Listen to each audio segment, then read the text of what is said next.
Astro సిండికేట్లో మీ personal and business promotions కోసం కింది నెంబర్కు కాంటాక్ట్ చేయండి.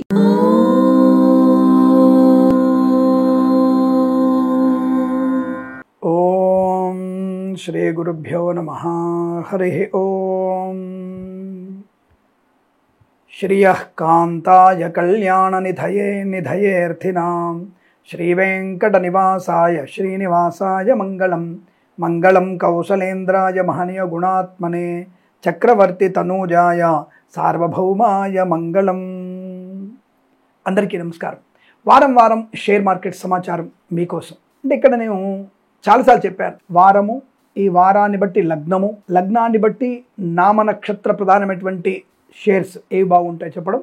అలాగే శుక్రుడు, కుజుడు, శనీశ్వరుడు యొక్క అనుగ్రహం చేత, అంటే ఆ గ్రహాల యొక్క పరివర్తన ద్వారా, గ్రహాల కదలిక ద్వారా ఏ షేర్లలో అనుకూలత ఉంటుంది. చంద్రుడు కూడా ప్రధానంగా తీసుకుంటాం. అలా తీసుకున్నప్పుడు సెన్సెక్స్ ఎలా ఉంటుంది, అలాగే నిఫ్టీ ఎలా ఉండబోతుంది చెప్పే ప్రయత్నమే. ఇది మిమ్మల్ని ఇవే షేర్స్ కొని లాభపడతారని కాదు. లాభపడ్డ వాళ్ళు ఆనందపడకూడదు, నష్టపోయిన వాళ్ళు బాధపడకూడదు. మీ స్వీయ నియంత్రణ, పెద్దల యొక్క సూచనలు, సలహాలు, మీ అనుభవాన్ని రంగరించుకునే ప్రయత్నాన్ని చేయాలి. నిరంతరం నేను పరిశోధన చేస్తూనే ఉంటాను. చాలా సునిశ్చితంగా పరిశోధన చేస్తుంటాను. నేను చాలా సునిశ్చితంగా పరిశోధన చేస్తాను. ఈ గ్రహం వల్ల పలాని 6 మాసాల క్రితం ఎలా ఉంది, 1 సంవత్సరం క్రితం ఇలాంటి గ్రహస్థితిలో ఎలాంటి యోగాలు ఉన్నాయి, మనకి కరోనా టైంలో కూడా మనం ఆ సమయంలో సూచీలు ఎలా ఉన్నాయి అలా తెలుసుకునే ప్రయత్నం చేస్తాను తప్ప ఏదో ఊకదంపుడు ఉపన్యాసం ఇచ్చేటువంటి ప్రయత్నం చెయ్యను.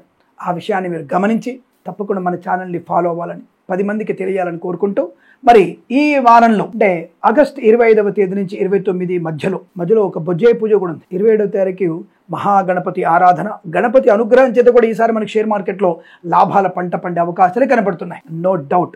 ఈలోగా మనకి రష్యా అధిపతి మరియు ట్రంప్ గారి ఆధిపత్యము, ఈ యొక్క రిజర్వ్ బ్యాంక్ యొక్క తెగింపు, అలాగే మన దేశ నాయకుల యొక్క తెగింపు, పట్టుదల వల్ల అనేక రకాల సమీకరణలు మారుతూ ఉంటాయి. అలాగే జపాన్, ఐరోపా మార్కెట్ల ప్రభావం, ఇలాంటివన్నీ కూడా మన మీద చమురు ధరలు, బ్యారెల్ ధర, డాలర్తో ఉన్నటువంటి మన యొక్క మారక ద్రవ్యము, ఇవన్నీ కూడా నేను ఇవన్నీ కూడా పరిశీలన చేస్తుంటాను.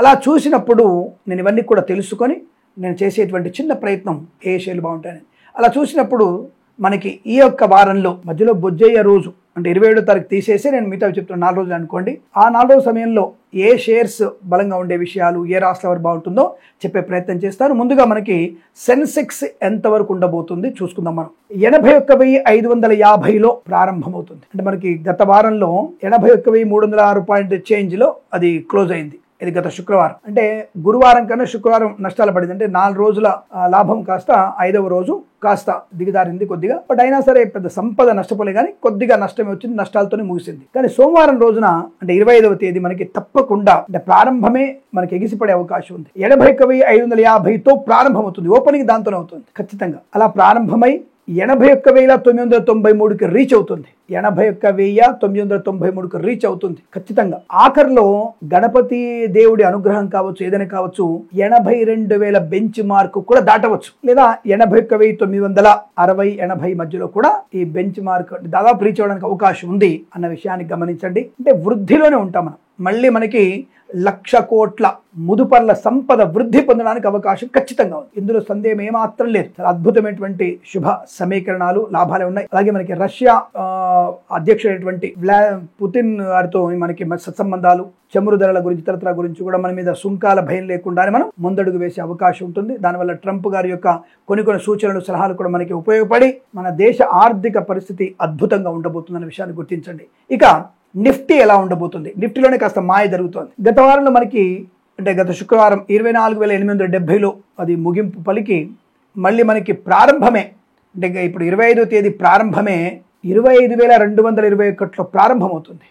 అసలు ఒక రేంజ్లో స్పీడ్గా పైకి వెళ్తుంది. 25,221లో ఓపెనింగ్తో స్టార్ట్ అయ్యి 25,549కి చేరుకుంటుంది. 25,549 పతాక స్థాయి దాకి 25,295 పాయింట్ల వద్ద అది ముగింపు పలికే అవకాశం ఉంది. ఇవి 4 రోజుల సమీకరణాలు గుర్తుపెట్టుకోండి. కాబట్టి సెన్సెక్స్తో పాటుగా నిఫ్టీ కూడా మంచి ప్రయోజనాన్ని కలిగించగలిగే అవకాశాలు బలంగా ఉన్నాయి.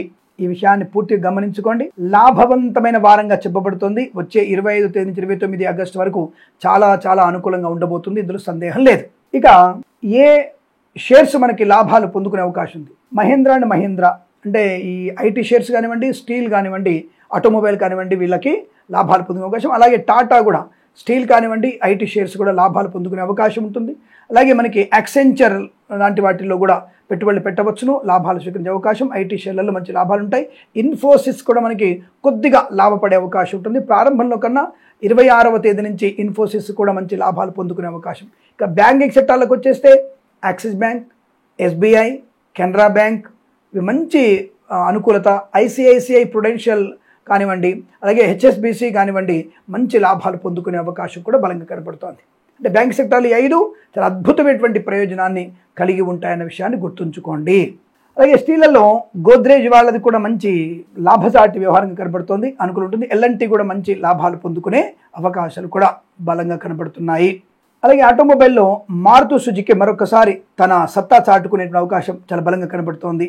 భారతీ సిమెంట్స్ కానివ్వండి, భారతీ ఎయిర్టెల్ కానివ్వండి, అంటే ఎయిర్టెల్ సంస్థ కూడా మంచి లాభాలు పొందుకునే అవకాశాలు కనబడుతున్నాయి. అసలు మంచి అంటే ఆర్థికాభివృద్ధిని ఈ షేర్స్ కొనడం వల్ల మంచి ప్రయోజనాన్ని పొందుకుంటారు, ఇందులో సందేహం లేదు, ఇది గుర్తుపెట్టుకోండి. అలాగే ఐపీఓలు, కొత్తగా వచ్చినటువంటి ఐపీఓలు కూడా మీకు మంచి లాభసాటి విధానంగా చెప్పవచ్చు. తప్పకుండా మీరు నేను చెప్పినటువంటి రాసుల వారు కొత్తగా ఐపీఓలో కూడా మీరు పెట్టుబడులు పెట్టవచ్చు, లాభాలు పొందుకోవచ్చు. ఈ వారంలో అనుకూలవంతమైన ఫలితాలు ఇచ్చే రాసులు ఏమిటి అనేది తెలుసుకునే ప్రయత్నం చేద్దాం. వృషభ, కర్కాటక, సింహ, కుంభ, మీన రాశుల వారికి ఈ వారంలో చాలా మంచి అనుకూలవంతమైన share market, speculation, communities, cryptocurrency, bitcoins, lottery చూడడం వల్ల ధనలోభం ఉంది, ధన లాభం ఉంది.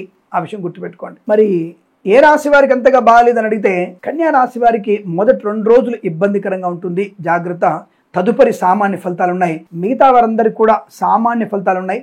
వెనక ముందు ఆలోచించుకొని పెద్దవాళ్ళ యొక్క అనుభవాన్ని, మీ స్వీయ అనుభవాన్ని మీరు దగ్గర పెట్టుకొని తప్పకుండా దీర్ఘకాలిక పెట్టుబడి పెట్టవచ్చును అనుకుంటుంది. కన్యా రాశి వారు షేర్ మార్కెట్ వైపు వెళ్ళకపోవడమే ఉత్తమంగా చెప్తున్నాను నేను, ఆ విషయాన్ని గమనించుకోండి. మిగతా రాశుల వారికి అద్భుతమైనటువంటి ప్రయోజనాలు ఉన్నాయి.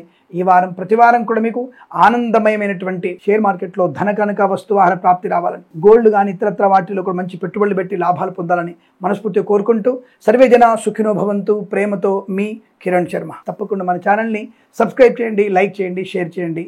మరొకసారి నమస్కారాలు.